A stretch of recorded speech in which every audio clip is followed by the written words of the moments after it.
조갑제 TV 시청자 여러분 안녕하십니까? 2023년 8월 10일 저녁 6시입니다.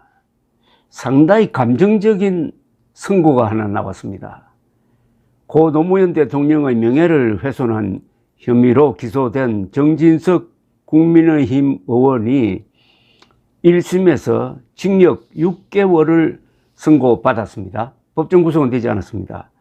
서울중앙지법 형사 5 단독 박병곤 판사는 오늘 정진석 의원에게 징역 6개월을 선고를 했는데 검찰은 벌금 500만 원을 구형을 했습니다.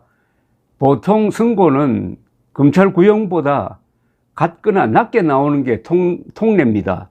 그런데 징역 6개월을 선고를 했습니다. 벌금 500만 원보다 한참 높은 징역 6개월을 선고를 했습니다. 이 형이 그대로 확정되면은 의원직을 잃고 피선거권이 5년간 제한되는 형량입니다. 정진석 의원은 2017년 9월에 문재인 정권 때입니다. 자신의 페이스북에 이런 글을 올렸습니다. 노무현 전 대통령의 부인 권양숙 씨와 아들이 박연차 씨로부터 수백만 달러의 금품 뇌물을 받은 혐의로 검찰 조사를 받은 뒤 부부 싸움 끝에 권 씨는 가출하고 그날 밤 혼자 남은 노 대통령이 스스로 목숨을 끊은 사건이라고 적었습니다. 그래서 이 유족이 고소를 했다고 합니다. 검찰은 2021년 9월 정 의원을 벌금 500만 원의 약식 기소했지만은 법원은 정 의원의 혐의가 가볍지 않다고 보고 지난해 11월 그를 정식 재판에 회부했습니다. 이것도 참 이례적입니다. 오늘 이런 선고를 한 박 판사는 판결문에서 이런 주장을 했습니다. 피고인이 페이스북에 올린 내용은 거짓이고 피고인이 그런 내용을 진실이라 믿을 만한 합당한 근거도 없었다. 그 글로 인해 노 전 대통령 부부의 명예가 훼손됐다. 당시 노 전 대통령 부부는 공적 인물이라고 보기 어려웠고 피고인의 글 내용은 공적 관심사나 정부 정책 결정과 관련된 사항도 아니었다고 지적했습니다. 그러면서 피고인의 글 내용은 악의적이거나 매우 경솔한 공격에 해당하고 그 맥락이나 상황을 고려했을 때 표현의 자유라는 이름으로 보호받을 수 없다. 유력 정치인인 피고인은 구체적 근거 없이 거칠고 단정적 표현으로 노 전 대통령 부부의 명예를 심각하게 훼손했다고 밝혔습니다. 정 의원은 곧바로 항소 의사를 밝혔습니다. 법정을 나와가지고 이렇게 이야기를 했습니다. 의외의 판단이 나와서 좀 당황스럽긴 합니다만 재판부의 판단에 대해서 일단 존중해야 되는 것이지만 수긍하고 받아들이기 어려운 판단입니다. 감정이 섞인 판단이라고 밖에 볼 수 없습니다. 그러면서 문제의 글은 문재인 정권 출범 이후 파상적인 정치 보복이 자행되고 있을 당시 박원순 서울시장이 이명박 대통령의 정치 보복으로 노무현 전 대통령이 사망했다는 취지의 주장을 했다면서 노 전 대통령이나 그 가족의 명예를 훼손하거나 마음의 상처를 줄 의도가 전혀 없었고 이명박 대통령이 정치 보복을 하지 않았다는 점을 분명히 하고 박 전 시장의 주장을 반박하기 위해서 쓴 글이라고 주장을 했습니다. 그런데 이 판결문을 제가 원문을 입수하지 않아서 이걸 가지고 비판하는 데는 한계가 있는데 일단 보도된 바 이 글은 진실이라고 믿을 만한 합당한 근거가 없다는 게 어느 대목에 대한 건지는 요 기사로서는 확실하지 않는데 페이스북에 올린 글 중에서 노무현 전 대통령의 부인 권양숙 씨와 아들이 박연차 씨로부터 수백만 달러의 금품 뇌물을 받은 혐의로 검찰 조사를 받은 뒤 여기까지는 사실입니다. 다만 그 뒤에 부부 싸움 끝에 권 씨는 가출하고 그날 밤 혼자 남은 노 대통령이 스스로 목숨을 끊은 사건, 요게 사실과 다르다는 판결입니다.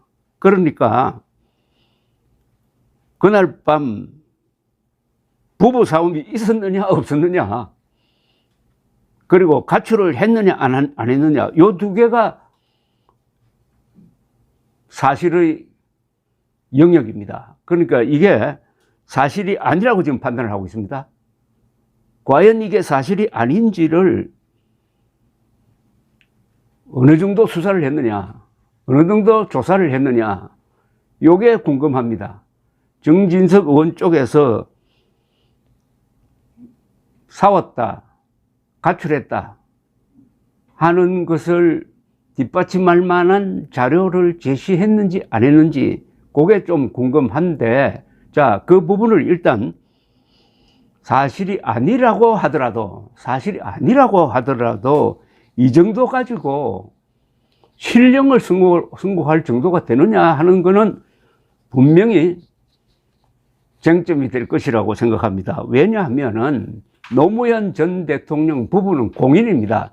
이 판사는 전직 대통령이 되었으므로 공인이 아니라고 했는데 그건 말도 아닌 논리입니다. 대통령의 경우에는 전직이든 현직이든 공인이라고 봐야죠. 공인 중에서도 가장 큰 공인입니다.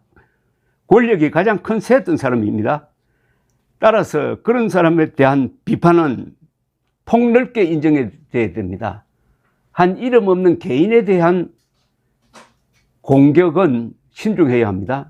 그 사람이 힘이 없는 사람이니까. 그러나 힘센 대통령에 대한 의문 제기는 폭넓게 허용이 되고, 그 내용이 설사 사실이 아니더라도 이것은 공인에 대한 비판의 자유의 영역에 속하는 겁니다. 예컨대 고영주 변호사, 정광훈 목사, 고영주 변호사는 문재인은 공산주의자다, 정광훈 목사는 문재인은 간첩이다, 공산주의자다, 이런 이야기를 했는데 법원에서 다 무죄 판결을 받았어요.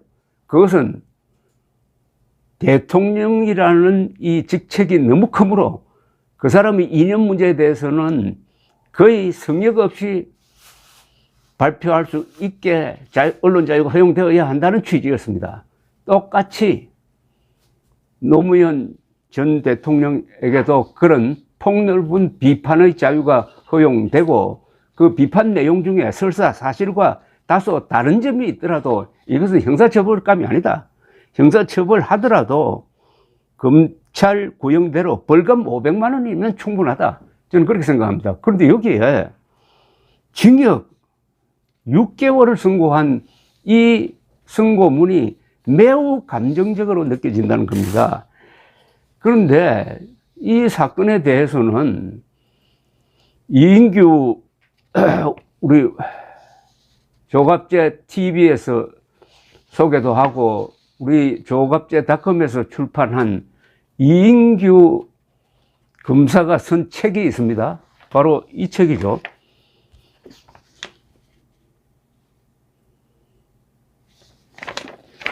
나는 대한민국 검사였다. 누가 노무현을 죽였나? 이 책 내용에 대해서는 노무현 측에서 일체의 법적 대응이 없습니다.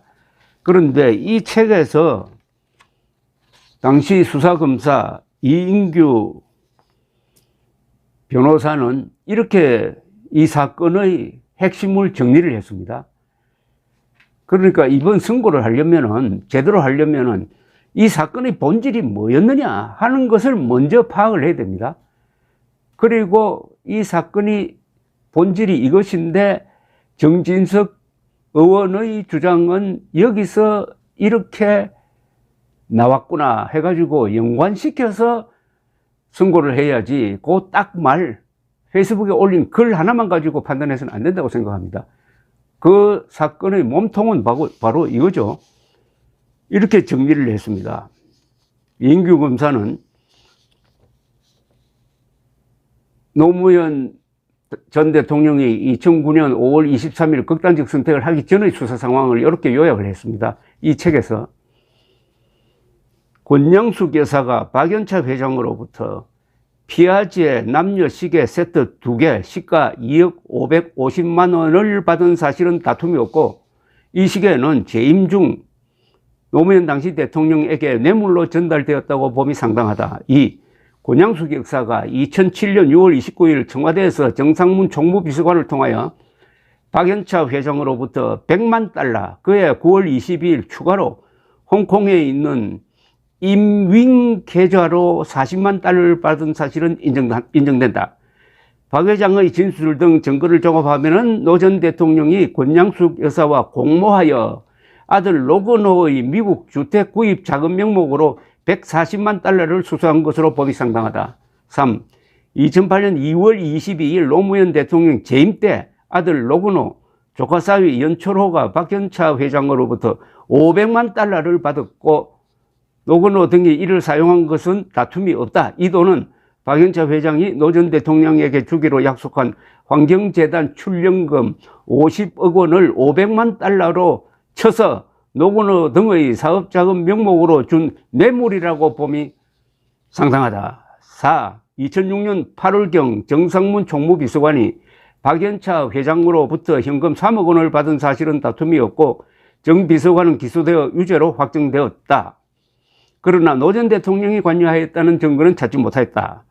5. 정상문은 2004년 11월경부터 2007년 7월경까지 사이에 자신이 관리하던 대통령의 특수활동비 12억 5천만 원을 횡령하고 국고를 손실한 혐의로 기소되어 유죄 확정 판결을 받았다.